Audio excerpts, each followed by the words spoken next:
Bonjour, aujourd'hui je vous parle d'un de mes derniers coups de cœur, le tout nouveau roman de Malika Ferjiouk, Portrait au couteau, paru aux éditions Bayard Jeunesse. C'est un roman qui va nous faire remonter l'histoire. L'intrigue commence en 1910 quand une jeune modèle de peintre est retrouvée morte, assassinée de 5 coups de couteau à Paris. L'histoire se poursuit dans les années 2020, de nos jours, quand deux étudiants en beaux-arts décident de se replonger dans cette enquête, après avoir fait d'étranges découvertes au musée d'Orsay et en cours de dessin.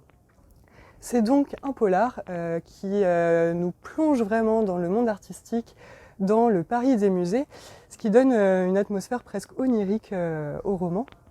Et justement, le fantastique, le surnaturel s'immisce peu à peu dans l'enquête, ce qui donne vraiment un polar très mystérieux. On a une seule envie, c'est de tourner les pages pour connaître le fin mot de l'histoire et savoir ce qui s'est passé en 1910.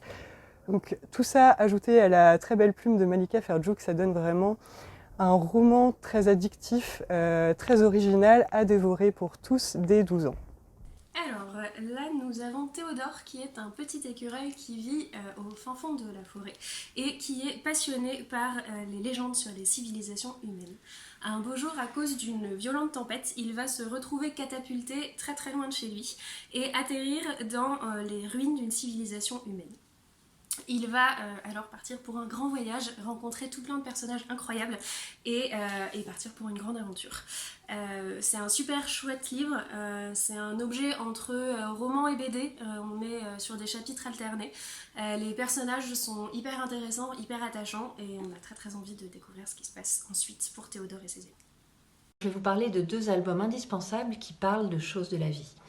Le premier s'appelle La princesse sans bouche. Il est écrit par Florence Dutruc-Rosset et illustré par Julie Rouvière. L'histoire est celle d'une petite princesse qui a une vie de princesse ordinaire.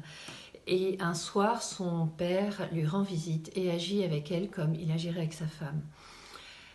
N'étant absolument pas soutenue par son entourage, elle en perd la parole.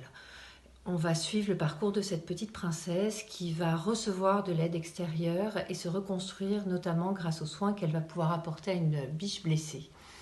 Donc voilà un livre qui peut aider les enfants victimes et aussi les enfants qui se posent des questions. Le deuxième s'appelle Le châle de Nona. Il est toujours écrit par Florence Dutruc-Rosset et illustré par Juliette Barbanègre. Capucine est une petite fille qui est élevée par sa grand-mère, sa Nona, et à la mort de cette dernière, elle va vivre différentes étapes qui sont symbolisées dans le conte par un parcours physique.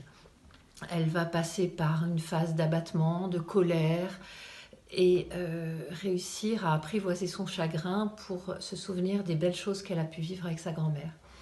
Donc voici deux livres à avoir toujours sous la main pour les proposer aux enfants qui auraient besoin d'un petit coup de main.